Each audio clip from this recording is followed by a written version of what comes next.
Project ఎన్ని నీళ్లను వాడుకుంటుందో కిరణ్ కుమార్ రెడ్డి గారు ఉన్నప్పుడు ఒక లెక్క తీసిండ్రు.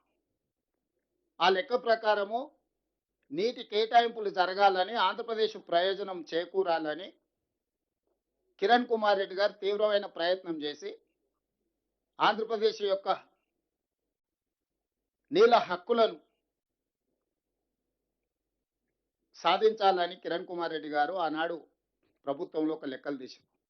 ఆ లెక్క ప్రకారము 512 టీఎంసీలు ఆంధ్రప్రదేశ్కు సంబంధించిన ప్రాజెక్టులకు, తెలంగాణలో నిర్వహించబడుతున్న ప్రాజెక్టులకు 299 టీఎంసీలు ఈ లెక్క ప్రకారం వారు ఒక లెక్క తీసిండ్రు 2013లో. అంటే 34% తెలంగాణకి, 66% ఆంధ్రప్రదేశ్కి. తెలంగాణ రాష్ట్రం ఏర్పడిన తర్వాత కేంద్ర ప్రభుత్వం ఏర్పాటు చేసిన లేదా జరిగిన చర్చలలో పాల్గొన్న చంద్రశేఖరరావు గారు, హరీష్ రావు గారు ఈ 34, 66% మేము పంచుకుంటామని చెప్పి ఒప్పందం చేసుకున్నారు. మొదట 1 సంవత్సరం కోసం చేసుకుంటున్నామన్నారు. 2వ సంవత్సరం పోయి మరొక సంవత్సరానికి పొడిగించారు. 3వ సంవత్సరం పోయి మరొకసారి పొడిగించారు. ఇక 2020లో పోయి చంద్రశేఖరరావు గారు అసలే ఓపిక లేని మనిషి, పెద్దల కేశవరావు గారికి బాగా తెలుసు. ఎవడొస్తే ఊకే మళ్ళీసారి ఇక మళ్ళీ వచ్చేదే లేదు. ఆ Krishna water tribunal, Bachawat tribunal ఫైనల్గా నీటి కేటాయింపులు జరిగే వరకు ఇక మళ్ళీ వచ్చేది లేదు. ఒకటేసారి వన్స్ ఫర్ ఆల్ సంతకం పెడుతున్నా ఇక 512, 2299 దాకా మేము వాడుకుంటాం. ఇంకా ఊకే మళ్ళీ మమ్మల్ని విలువకరి, ఊకే నా డిస్టర్బ్ చేయకరి, ఫామ్ హౌస్లు ఉంటాయని చెప్పి క్లియర్గా 2020 సంవత్సరంలో సంతకం పెట్టి శాశ్వతంగా తెలంగాణకు 34%, ఆంధ్రప్రదేశ్కు 66% కృష్ణానదిలో నీటి కేటాయింపుల మీద సంతకం పెట్టి పర్మనెంట్గా వాళ్ళకి హక్కు ఇచ్చిండు. దీనివల్ల ఈరోజు మీరందరూ గుర్తించాల్సింది, ఈ బచావత్ ట్రిబ్యునల్ ఎప్పుడు వేసిండ్రు అనుకుంటున్నారు? 2004 వేసిండ్రు. 21 సంవత్సరాలైంది ఈ రోజుకు లెక్కేస్తే. బ్రిజేష్ ఫస్ట్ బచావత్, రెండవది బ్రిజేష్ ట్రిబ్యునల్ని అపాయింట్ చేసింది కృష్ణానది మీద నీటి పంపకాల కోసము 2004లో వేస్తే ఈరోజు 2026కు వచ్చినాం. 21 సంవత్సరాలైనా ఈ నీళ్ళ మీద జడ్జిమెంట్ రాలే. ఇంకా ఎన్నేళ్ళకు వస్తుందో దానికి లెక్కలేదు. అట్లాంటిది ఆ జడ్జిమెంట్ వచ్చేంత వరకు 512 ఆంధ్రప్రదేశ్ వాడుకుంటుంది, 299 తెలంగాణ వాడుకుంటుందని చంద్రశేఖరరావు గారు సంతకం పెట్టారు. ఇది ఆంధ్రప్రదేశ్కు అలసైంది, అవకాశం వచ్చింది. ఈ ప్రకారంగా వాడుకోవడానికి అన్ని ప్రాజెక్టులు పూర్తి చేసుకోవడం కోసం వాళ్ళు బచావత్ ట్రిబ్యునల్ని ముందుకు పోనిస్తలేరు. డేట్ల మీద డేట్లు వేసుకుంటా సంవత్సరానికి 5-6 హియరింగ్స్ కూడా జరగకుండా వాళ్ళు వాయిదాలు వేసుకుంటూ పోతారు. ఎందుకంటే వాళ్ళకి క్లియర్గా ఒక లడ్డు దొరికింది. మనమే సంతకం పెట్టి 512 టీఎంసీలు ఆంధ్రప్రదేశ్ వాడుకోవడానికి మేము ఒప్పుకుంటున్నాం, 299 మాత్రం మేము వాడుకుంటామని మనం సంతకం పెట్టించిన తర్వాత ఇక డిస్ప్యూట్ సెటిల్మెంట్ ఆంధ్రప్రదేశ్ ఎందుకు ముందుకు వస్తుంది? ఈరోజు బచావత్ ట్రిబ్యునల్ ముందల మన వాదన ఏంది? చంద్రశేఖరరావు బ్రిజేష్ ట్రిబ్యునల్ ముందల మన వాదన ఏంది? ఈరోజు మేము ఏం చెప్పినాము? అంతర్జాతీయ జల విధానంలో పరివాహక ప్రాంతం ఎంతైతే ఉంటుందో అంత ప్రపోర్షనట్ షేర్ తెలంగాణకి ఇవ్వాలి. దాని ప్రకారం మా తెలంగాణ పరివాహక ప్రాంతం 71%, ఆంధ్రప్రదేశ్ పరివాహక ప్రాంతం 29%. దీని ప్రకారము మాకు 555 టీఎంసీల నీళ్లు వస్తాయి, మీకు మిగిలిన నీళ్లు మాత్రమే వస్తాయి. కాబట్టి మాకు నికర జలాలలో 811 టీఎంసీల్లో 555 టీఎంసీలు పరివాహక ప్రాంతాన్ని లెక్కగట్టి 71% మాకు ఇవ్వండి, 29% మీరు తీసుకోండి అని మొదటి వాదన వినిపించినాం. రెండోది, ఇదే బ్రిజేష్ ట్రిబ్యునల్ ఈ 811 కాకుండా అదనంగా ఇంకా కొంత నీటి లభ్యత ఉన్నదని 1005 టీఎంసీలు టోటల్గా ఉంటుంది అని ఆర్డర్ ఇచ్చిండ్రు గతంలో. దాని మీద సుప్రీంకోర్టు స్టే చేసింది. ఒకవేళ 1005 టీఎంసీలు కృష్ణానదిలో నీటి లభ్యత ఉమ్మడి ఆంధ్రప్రదేశ్కు ఉంటే 763 టీఎంసీలు తెలంగాణకి ఇవ్వండి, మిగతా 287 టీఎంసీలు మాత్రమే ఆంధ్రప్రదేశ్కి ఇవ్వండి అని చెప్పి రెండో వాదన మనం వచ్చినాక వినిపించినాం. దాంతో ఈరోజు ఆంధ్రప్రదేశ్ ఉక్కిరి బిక్కిరి అవడమే కాకుండా ఆంధ్రప్రదేశ్ ప్రధాన ప్రతిపక్షమైన జగన్మోహన్ రెడ్డి గారు చంద్రబాబు నాయుడు గారికి లేఖ రాసిండు 19th November 2025, almost 1.5 month back. ఏమని? తెలంగాణ సమర్థవంతంగా కృష్ణానది జలాల నీటి కేటాయింపుల మీద వాదన వినిపిస్తుంది. మీరు ఎక్కడ కూడా వాళ్ళని ఎదుర్కోలేకపోతున్నారు. దీనివల్ల ఆంధ్రప్రదేశ్కు మేము సాధించిన చంద్రశేఖరరావు గారిని మేము మేనేజ్ చేసి సాధించిన నీటి కేటాయింపులు కూడా ఈరోజు తిరిగి తెలంగాణకి వెళ్ళిపోయే ప్రమాదం ఉందని ఈరోజు జగన్మోహన్ రెడ్డి గారు అధికారికంగా చంద్రబాబు నాయుడు గారికి లేఖ రాసింది. ఈ నేపథ్యంలో నిన్న మొన్న జరిగిన ఎన్నికలు, ఈ నీళ్ళ వెనకాల కుత్సితమైన రాజకీయం ఉన్నది. తెలంగాణ రాష్ట్రం వచ్చిన తర్వాత లేదా చంద్రశేఖరరావు గారు మాజీ ముఖ్యమంత్రి అయిన తర్వాత 2023 డిసెంబర్లో జరిగిన అసెంబ్లీ ఎన్నికల్లో ఆ పార్టీ ఓడిపోయింది. 2024 పార్లమెంట్ ఎన్నికల్లో ఆ పార్టీ ఒక్క సీటు గెలవలేదు. ఆ పార్టీ పుట్టినప్పటి నుంచి ఈ పరిస్థితి ఎప్పుడు ఆ పార్టీకి లేదు. ఆ తర్వాత కంటోన్మెంట్లో జరిగిన ఉప ఎన్నికలు, ఆ తర్వాత జూబ్లీ హిల్స్లో జరిగిన ఉప ఎన్నికలు, ఆ తర్వాత సర్పంచ్ ఎన్నికల్లో జరిగిన ఎన్నికల్లో ఎక్కడ కూడా ఆ పార్టీకి ఆశించిన ఫలితాలు రాలేదు. ఓటమి తప్ప ఆ పార్టీకి ఏమీ కనిపించలేదు. ఇప్పటి వరకు ఎన్నికల్లోనే ఓడిపోతూ వచ్చిన బీఆర్ఎస్ పార్టీ మనుగడనే కష్టమవుతుందని చంద్రశేఖరరావు గారు గుర్తించి బయటకు వచ్చి మళ్ళీ జల వివాదం రేపితేనే ఇరు రాష్ట్రాల మధ్య వైషమ్యాల నేపథ్యంలో తెలంగాణ రాష్ట్ర ప్రభుత్వము రేవంత్ రెడ్డి ఆంధ్రప్రదేశ్కు సహకరిస్తున్నాడని ఒక అపోహను కల్పించడం ద్వారా తన పార్టీని బతికించుకునే ప్రయత్నంలో భాగంగా ఒక అబద్ధాల సంఘాన్ని ఏర్పాటు చేసుకొని అబద్ధాల సంఘం ద్వారా నోరు తెరిస్తే ప్రతి పదము అబద్ధం, తూకం వేస్తే 24 క్యారెట్ అబద్ధం. చంద్రశేఖరరావు గారు, హరీష్ రావు గారు చెప్పి ఏదైనా మీరు బంగారంతో మెజర్ చేయాల్సి 24 క్యారెట్ ఈజ్ చాలా అత్యంత నాణ్యమైన బంగారం అంటారు కదా. అట్లా 24 క్యారెట్ అబద్ధాలు చంద్రశేఖరరావు గారు, హరీష్ రావు గారు చెప్పి మన మీద అపోహలు కల్పించే ప్రయత్నం చేస్తున్నారు. అందుకే ఈరోజు వారి నిర్ణయాల వల్ల జరిగిన వాటిని ఉత్తమ్ కుమార్ రెడ్డి గారు చాలా డీటెయిల్గా చెప్పారు. నేను పొలిటికల్ అప్రోచ్ చెప్పదలుచుకున్న సహచర మంత్రులకు అండ్ ఎమ్మెల్యేలకు రేపు పొద్దుగాల వాదన వినిపించడానికి. గోదావరి బేసిన్లో తుమ్మిడియేటి నుంచి చేవెళ్ల వరకు నీళ్ళు ఇవ్వడానికి ఆనాడు అంచనాలు వేసి 38,500 కోట్లతో మొదలుపెట్టిన ప్రాజెక్టును రీడిజైనింగ్ పేరు మీద తుమ్మిడిహెట్టి నుంచి మేడిగడ్డకు తరలించడం ద్వారా 1,50,000 కోట్లకు అంచనాలు పెంచారు. ఇందులో ప్రధానంగా ఆయన వ్యాపారం సింపుల్, అయిన ట్రేడ్ సీక్రెట్ ఏంది లేదు, పంపులు లిఫ్టులు. ఎన్ని పంపులు ఎన్ని లిఫ్టులు పెంచితే చంద్రశేఖరరావు గారి ఇంట్లో అంత కనక వర్షం కురుస్తుంది. వేరే ఏ ఫార్ములా కనిపెట్టలే ఆయన. ఈ మట్టి పని ఒకటి చేస్తాడు, తట పని ఒకటి చేస్తాడు, పంపులు లిఫ్టులు తీసుకురా ఆడబడి బిల్లులు ఎత్తేసి. కాళేశ్వరం మీద పీసీ ఘోష్ ఏం రిపోర్ట్ ఇచ్చిండో నేను చెప్పాల్సిన అవసరం లేదు, లోతుకి వెళ్ళదలుచుకోండి. సేమ్ ఫార్ములా జూరాల నుంచి ఉమ్మడి రాష్ట్రంలో మంజూరు చేసిన పాలమూరు రంగారెడ్డి ఎత్తిపోతల పథకాన్ని జూరాల నుంచి శ్రీశైలానికి తరలించిండు. 3 స్టేజ్లలో ఉండే పంపులు 5 స్టేజ్లకు మారింది. 22 పంపులు కాస్త 37 పంపులుగా మారింది. 32,500 కోట్లు 32,200 కోట్ల రూపాయలతో పూర్తి కావాల్సిన పాలమూరు రంగారెడ్డి ఎత్తిపోతల జూరాల సోర్స్ నుంచి ప్రాజెక్టు ఈరోజు 84,000 కోట్లు ఖర్చు పెడితే కూడా పూర్తి అవుతుందనే గ్యారెంటీ లేదు. ఒక ప్రాథమిక అంచనా మాత్రమే. చంద్రశేఖరరావు గారి లెక్కల్లోనే 55,000 కోట్లకు పెరిగింది. ఇందులో ప్రధానంగా ఆయన సాధించిన విజయము 22 పంపులను 37 పంపులుగా మార్చిండు. 3 స్టేజ్లో ఎత్తాల్సిన లిఫ్టులను 5 స్టేజీలోకి ఎత్తిండు. ఈ 3 స్టేజీల నుంచి 5 స్టేజీలకు జూరాల నుంచి శ్రీశైలంకి ఎప్పుడైతే మార్చిండో ఆంధ్రప్రదేశ్కి అవకాశం వచ్చింది. జూరాల కంప్లీట్గా తెలంగాణ రాష్ట్రంలో ఉన్న తెలంగాణ రాష్ట్ర project, state owned project. Karnataka నుంచి కృష్ణానది జలాలు, భీమా ద్వారా వచ్చే జలాలు జూరాల దగ్గరికే వస్తాయి. కొత్త సోర్స్ ఏం లేదు. మేజర్గా కృష్ణానది జలాలు మహారాష్ట్ర నుంచి కర్ణాటక నుంచి బయలుదేరి ఉమ్మడి ఆంధ్రప్రదేశ్లో ఎక్కడికి వస్తాయని అంటే మహబూబ్ నగర్ జిల్లా జూరాల ప్రాజెక్టుకు వస్తాయి. నీళ్లు వచ్చినప్పుడే జూరాల నుంచి మనం లిఫ్ట్ చేసుకొని మొత్తం మహబూబ్ నగర్ జిల్లా, రంగారెడ్డి జిల్లా, నల్గొండ ఎక్కడికి తీసుకెళ్ళా తెలంగాణకి ఎక్కడికైనా తీసుకెళ్ళొచ్చు. దొరికిన కాడ వదిలేసి తోక దగ్గరకు పోయింది. తల దగ్గర పట్టుకోవాల్సింది వదిలేసి, తల వదిలేసి తోక దగ్గర పట్టుకుంటా అని శ్రీశైలం పోయాడు. శ్రీశైలంకి వచ్చే వరకల్లా ఒక ఒడ్డున రాయలసీమ ఉంది, ఇంకొక ఒడ్డున తెలంగాణ ఉంది.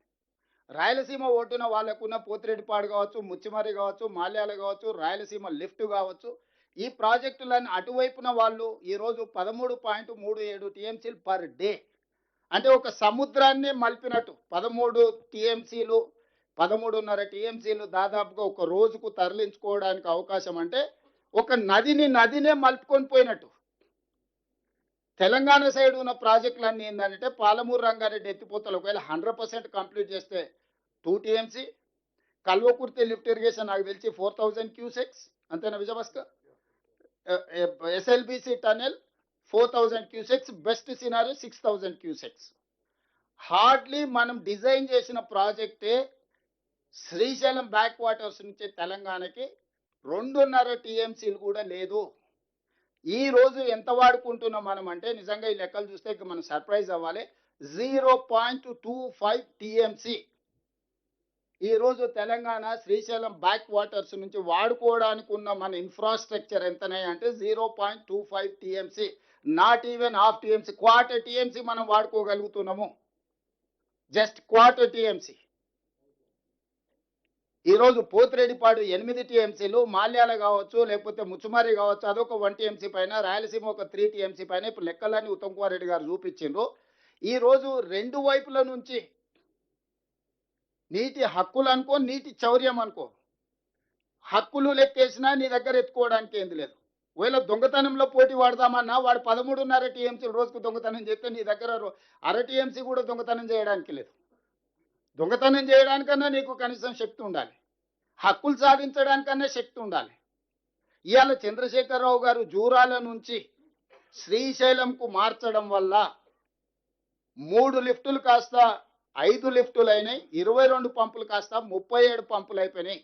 తెలంగాణ రాష్ట్రానికి సర్వ హక్కులు ఉన్న వరద జలాల మీద ఉన్న ప్రాజెక్టు 70 టీఎంసీలో నీళ్లు తీసుకెళ్లి ఉమ్మడి రాష్ట్రం అవ్వడం వల్ల, కంబైన్డ్ స్టేట్ ప్రాజెక్ట్ అవ్వడం వల్ల జల వివాదాన్ని సృష్టించి వాళ్ళు సింపుల్ కేసు వేసారు. ఆంధ్రప్రదేశ్ సోర్సు మారింది, టీఎంసీ మారింది, అంచనా మారింది కాబట్టి ఇది కొత్త ప్రాజెక్టు, ఉమ్మడి రాష్ట్రంలో మంజూరైన ప్రాజెక్టు కానే కాదు ఇది, ఇప్పుడు ఇది కట్టడానికి వీలేదు, ఈ ప్రాజెక్టు నాపండి అని ఆంధ్రప్రదేశ్ కేసు వేసింది. ఆంధ్రప్రదేశ్ కేసు వేయడంతో తెలంగాణకు నోటీస్ ఇచ్చారు. అయ్యా నువ్వు శ్రీశైలం బ్యాక్ వాటర్స్లో పాలమూరు రంగారెడ్డి ఎత్తిపోతలు కడుతున్నావు అంట కదా 90 టీఎంసీతోని, ఎట్లా కడతావు నువ్వు, నీకు లేనే లేదని. వాస్తవంగా కంబైన్డ్ స్టేట్లో ఇచ్చిన ఏ ప్రాజెక్ట్ అయినా సాఫీగా జరగాలి అని పునర్విభజన చట్టంలో ఒక అంశం పొందుపరచుకోవడం జరిగింది. ప్రాజెక్ట్ వైజ్ అలొకేషన్ ఒక ఇష్యూ అయితే, కంబైన్డ్ స్టేట్లో శాంక్షన్ అయిన ప్రాజెక్టులని అబ్జెక్షన్ చెప్పడానికి వీలు లేదు అని చెప్పి కృష్ణా రివర్ మేనేజ్మెంట్ బోర్డును ఏర్పాటు చేశారు దీన్ని అమలు చేయడానికి. కృష్ణా రివర్ మేనేజ్మెంట్ బోర్డు బాధ్యత ఏంటంటే సెటిల్ అయిన వాటిని అమలు చేయడం. వాళ్ళు సెటిల్ చేసే జాబ్ వాళ్ళు కాదు, పంచాయతీ తెచ్చే పెద్ద మనిషి కాదు వాళ్ళు, పంచాయతీ తగిన వాటి మీద అమలు చేస్తారు. ఈరోజు కృష్ణా రివర్ మేనేజ్మెంట్ బోర్డు ఏమంటుంది, మీరు అపెక్స్ కౌన్సిల్లో, మీ చంద్రశేఖరరావు గారు అపెక్స్ కౌన్సిల్లో ఉమాభారతి గారు మంత్రి ఉన్నప్పుడు చంద్రబాబు నాయుడు గారు చంద్రశేఖరరావు గారు హాజరై 512 టీఎంసీ ఆంధ్రప్రదేశ్కు, 299 టీఎంసీ తెలంగాణ వాడుకుంటామని పంచాయతీ సెటిల్ చేసుకున్నారు. ఇప్పుడు కేఆర్ఎంబీగా నా బాధ్యత ఏంటంటే 512 ఆంధ్రప్రదేశ్ తీసుకుపోయేటట్టు, 299 తెలంగాణ వాడుకునేటట్టు పర్యవేక్షించడమే నా బాధ్యత. ఈ రకంగా మీరు పని చేసుకోండి తప్ప మీరు కొత్త పంచాయతీలు తీసుకొస్తే నా దగ్గర కుదరదు. ఈ వాటర్కి బచావత్ ట్రిబ్యునల్ ముందర పోయి మీరు వాదించుకోండి, అక్కడ మీకేమన్నా లెజిటిమేట్ రైట్ వస్తే అప్పుడు దీన్ని అమలు చేస్తానికి కేఆర్ఎంబీ సింపుల్గా స్ట్రైట్ లైన్ చేసేసింది. ఇప్పుడు ఆంధ్రప్రదేశ్ ఏం చేస్తుంది, ట్రిబ్యునల్ ముందర అసలు కేసే తెగకుండా ఆల్రెడీ నువ్వు సంతకాలు పెట్టి ఇచ్చేసినావు, దాని ప్రకారం కేఆర్ఎంబీ అమలు చేస్తుంది. వాడికి కొత్త పంచాయతీ అక్కర్లేదుగా, వాడికి ఎంత కావాలనో అడిగిన దానికంటే ఎక్కువ వచ్చేసింది, ఇంకా వాళ్ళకి ఇష్యూయే లేదు.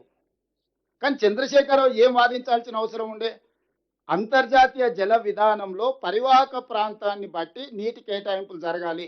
పరివాహక ప్రాంతం తెలంగాణకి 71% ఉంది, ఆంధ్రప్రదేశ్కి 29% ఉంది కాబట్టి 555 టీఎంసీలు మాకు ఇవ్వాలి, మిగిలినవి ఆంధ్రప్రదేశ్కి ఇవ్వాలని ఫస్ట్ తెలంగాణ రాష్ట్రం వచ్చిన తర్వాత అపెక్స్ కౌన్సిల్ మీటింగ్లో చంద్రశేఖరరావు ఈ వాదన వినిపించాల్సింది.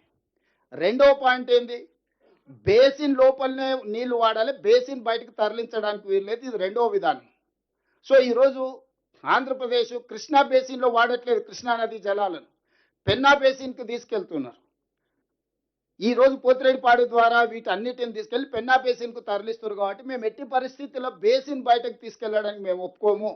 కృష్ణా బేసిన్ అవసరాలు తీరిన తర్వాతనే అంతర్జాతీయ జల విధానం ఉన్నది కాబట్టి కృష్ణా బేసిన్ అవసరాలు తీరితేనే పెన్నా బేసిన్కి తీసుకెళ్లాలి. కాబట్టి ఆంధ్రప్రదేశ్ ఏదైతే పెన్నా బేసిన్కు తరలించకపోతుందో ఆ పెన్నా బేసిన్ తరలింపును పూర్తిగా తక్షణమే ఆపండి అని ఫస్ట్ అపెక్స్ కౌన్సిల్లో ఉమాభారతి దగ్గర జరిగిన మీటింగ్లో చంద్రశేఖరరావు గారు వాదించాల్సిన అవసరం ఉండే. అది వాదించలేదు. ఇంతకుముందు ఉత్తమ్ కుమార్ రెడ్డి గారు 4 ప్రాతిపదికలు ఈరోజు మనం వాదన ఏదైతే వినిపిస్తున్నాం వివరాలు మీకు చెప్పాడు. ఏ ఒక్క అంశం కూడా ఆ రోజు చేయలే. పోనీ ఫస్ట్ ఇయర్ మిస్ అయింది. తర్వాత అపెక్స్ కౌన్సిల్ మీటింగ్లో కూడా దాని మీద తిరిగి వాదన వినిపించలేదు. సో ఈరోజు ప్రధానంగా ఆంధ్రప్రదేశ్ కృష్ణానది జలాలను పూర్తి స్థాయిలో ఆధిపత్యం సాధించడానికి కారణం చంద్రశేఖరరావు గారు తీసుకున్న 2014 నుంచి 2023 వరకు జరిగిన నిర్ణయాలు. రెండవది, ఈరోజు పాలమూరు రంగారెడ్డి ఎత్తిపోతలు ఎందుకు వివాదాస్పదమైంది? జూరాల నుంచి నువ్వు శ్రీశైలం తరలించడంతో ఆంధ్రప్రదేశ్ కేసు వేయడానికి అవకాశం వచ్చింది. నువ్వు ఆ ప్రాజెక్టును 2022 వరకు డిపిఆర్ఏ తయారు చేయలే. ఎందుకు చేయలే? డిపిఆర్ తయారు చేస్తే పబ్లిక్ డాక్యుమెంట్ అవుద్ది. పబ్లిక్ డాక్యుమెంట్ అవుతే 32,200 కోట్ల నుంచి 75-80 వేల కోట్లకి ఎప్పుడైతే అంచనాలు పెరిగినాయో అది ప్రజలందరికీ తెలిస్తే కాస్ట్ బెనిఫిట్ రేషియో మీద మొత్తం చర్చ జరిగితే చంద్రశేఖరరావు లిఫ్టుల పంపుల కంపెనీ యజమాని ఏం దొంగతనం దోపిడీ చేస్తుందో ఆ దోపిడీ బయటకు వస్తుందని చెప్పి 7 ఏళ్ళు ఆయన డీటెయిల్ ప్రాజెక్ట్ రిపోర్టే తయారు చేయలే. 20,000 కోట్లు కాంట్రాక్టర్లకు బిల్లులు ఇచ్చే వరకు చేయలేదు. 2019లో పబ్లిక్ హియరింగ్ పిలిచిండు, పబ్లిక్ హియరింగ్ చేయలే. 2020లో పబ్లిక్ హియరింగ్ పిలిచిండు, పబ్లిక్ హియరింగ్ చేయలే. ఈ లోపల ఎవడో ప్రబుద్ధుడు పోయి నేషనల్ గ్రాండ్ ట్రిబ్యునల్ పోయి పిటిషన్ వేసిండు. అసలు ఈ పాలమూరు రంగారెడ్డి ఎత్తిపోతలకు ఎలాంటి పర్యావరణ అనుమతులు లేవు. పర్యావరణ అనుమతులు లేకుండా ప్రాజెక్టు నిర్మించడానికి వీల్లేదు. ఇగో ఇవన్నీ నిర్మిస్తున్నారని చేస్తున్న పనులు, వీడియోలు, ఫోటోలు అని తీసుకెళ్ళి ఓ ప్రబుద్ధుడు తీసుకొని పోయి ఎన్జిటీలో కేసు వేసిండు. ఎన్జిటీ కాస్త మొత్తం ప్రాజెక్టు మీద స్టే ఇచ్చింది. అసలు నువ్వు పర్యావరణ అనుమతులు లేకుండా ప్రాజెక్ట్ ఎట్లా కట్టో కట్టడానికి వీలేదు, మొత్తం షట్ డౌన్ చేయి పాలమూరు రంగారెడ్డి ఎత్తిపోతలు అని చెప్పి ఎన్జిటీ స్టిచింగ్ ఆర్డర్స్ పాస్ చేసింది. అంతేనా విజయభాస్కర్? Is it? సో అట్లయిన తర్వాత చంద్రశేఖరరావు ఏం చేసిండు? పంపులు లిఫ్టులకు బిల్లులు ఇవ్వాలి కదా, ఇమ్మీడియట్గా సుప్రీంకోర్టుకు పోయిండు. సుప్రీంకోర్టులో ఏం చెప్పిండు? ఇది మొత్తం సాగునీటి పారుదల ప్రాజెక్టు కాదు, డ్రింకింగ్ వాటర్ ప్రాజెక్టు. మేము 7.15 టీఎంసీలు తాగునీళ్ళ కోసం ఈ ప్రాజెక్టును కట్టుకుంటున్నాము అని అఫిడవిట్ వేసి సుప్రీంకోర్టులో అండర్టేకింగ్ తీసుకొని సుప్రీంకోర్టు ఏమి ఇచ్చిందంటే ప్రపంచ జల విధానంలో తాగునీళ్లకు మొదటి ప్రాధాన్యత, సాగునీరుకు 2వ ప్రాధాన్యత, విద్యుత్ ఉత్పత్తికి 3వ ప్రాధాన్యత, ఇండస్ట్రియలైజేషన్కు 4వ ప్రాధాన్యత, పరిశ్రమలకు వాడుకోవడానికి. తాగునీళ్ళ సమస్య వచ్చినప్పుడు ఏ నిబంధన లేదు, మీరు తాగునీళ్ళ కోసం ప్రాజెక్టు కట్టుకోవచ్చు అని 2023లో ఒక ఆర్డర్ ఇచ్చింది. ఈరోజు మాట్లాడుతున్న హరీష్ రావు, చంద్రశేఖరరావు గారు 27,000 కోట్ల రూపాయలు ఖర్చు పెట్టిన పాలమూరు రంగారెడ్డి ఎత్తిపోతల ప్రాజెక్టును సుప్రీంకోర్టు ముందర ఇచ్చిన అఫిడవిట్ అఫీషియల్ రికార్డ్. ఇది మనం ఏం చెప్పట్లేదు, రేపు అసెంబ్లీలో ఆ రికార్డ్ అంతా తీసి చూపిస్తా. ఏమన్నాడంటే అసలు ఇది సాగునీటి ప్రాజెక్టే కాదు, ఇది తాగునీటి ప్రాజెక్టు, మాకు తాగునీళ్ళకు సమస్య ఉన్నది, తాగునీటి సమస్యను తీర్చుకోవడానికి పాలమూరు రంగారెడ్డి ఎత్తిపోతలు కడుతున్నాము, దానికి 7.15 టీఎంసీ నీళ్లు సరిపోతాయి, దీనికి అనుమతి ఇవ్వమని తెలంగాణ రాష్ట్ర ప్రభుత్వం ప్రబుద్ధుడు చంద్రశేఖరరావు గారు, హరీష్ రావు గారు పోయి సుప్రీంకోర్టులో కేసు అయితే సుప్రీంకోర్టు జడ్జిమెంట్ డైరెక్షన్ ఇచ్చింది. మీరు 7.15 టీఎంసీ ఫర్ డ్రింకింగ్ వాటర్ పనులు చేసుకోండి, మీరు వ్యవసాయానికి అసలు ఇక్కడ మట్టి తీసి ఇక్కడ పోయడానికే వీలేదని 2023లో మనకు ఆర్డర్ ఇచ్చిండ్రు. దాంతో పాలమూరు రంగారెడ్డిలో 27,000 కోట్ల రూపాయలు ఖర్చు పెట్టిన తర్వాత ఎక్కడిదక్కడ స్టాండ్ స్టిల్ అయింది. ఈ తాగునీటి కోసం ఎందుకు అనుమతి తెచ్చిండు ఆయన? ఇందులో ఒక లాజిక్ ఉంది. పంపులకు లిఫ్టులకు పైసలు ఇవ్వాలి కదా కాంట్రాక్టర్కి, దాంతోనే ఆయన కమిషన్ వస్తుంది కదా. పంపులు లిఫ్టుల కాంట్రాక్టర్స్కు పేమెంట్ ఇవ్వడానికి ఇది తాగునీటి ప్రాజెక్టు కింద చిత్రీకరించేసి పంపులు లిఫ్టుల కంపెనీకి మొత్తం పేమెంట్లు ఇచ్చిండే. స్థూలంగా చంద్రశేఖరరావు 27,000 కోట్లలో మీరు ఒకసారి మొత్తం డీటెయిల్స్ తీస్తే పంపులు లిఫ్టులకే పేమెంట్లు ఉంటాయి. ఆ సుప్రీంకోర్టు పర్మిషన్ కూడా డ్రింకింగ్ వాటర్ అని ఎందుకు తెచ్చిందట? పంపులు లిఫ్టులోని పైసలు ఇస్తే నేను కమిషన్ వస్తుంది కాబట్టి కంప్లీట్‌గా పంపులు, లిఫ్టుల కంపెనోడి కోసమే ఈరోజు పాలమూరు రంగారెడ్డిని జూరాల నుంచి శ్రీశైలం తరలించి, శ్రీశైలంలో తాగునీటి ప్రాజెక్ట్ కానీ ఇంటరిమ్ ఆర్డర్ తీసుకొచ్చిండు.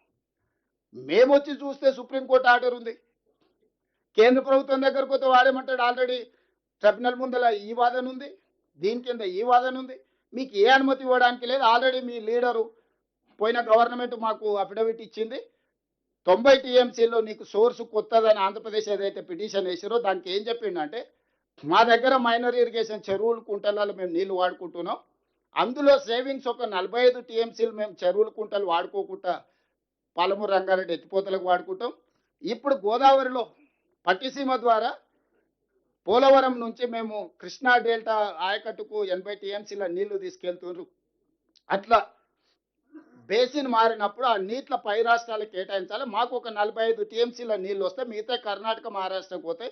ఆ 45 గోదావరి నుంచి కృష్ణా బేసిన్కు తరలించిన దాంట్లో మాకు వాటా వస్తుందని ఒక వాదన.